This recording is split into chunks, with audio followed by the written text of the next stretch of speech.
Sen ne persen, sen ne melek, sen ne firişte. Hikmet böyük Allah'ta, xeyir vardı her işte. Allah sen rüyada qonaq etsə behişdə. Heç vaxtı deməzsən ki bu dünya nə ləzzətdir.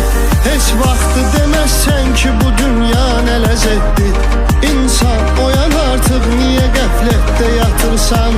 Allah'a yaxınlaşsan əgər həqqə çatırsan. Məsum yaranırsan, sonra çirkabə batırsan. Gül bağına əkirsən, əməlindən tikan insan.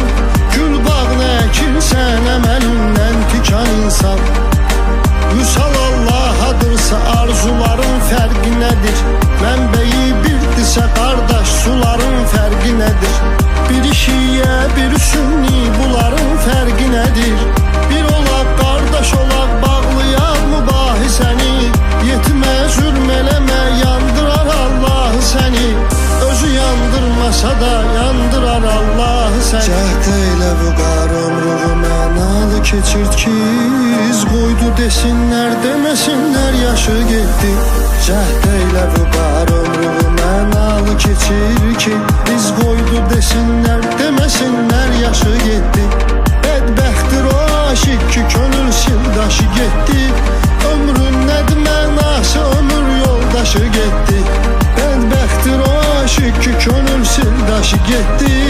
Ömrün nədir mənası, ömür yoldaşı getdi.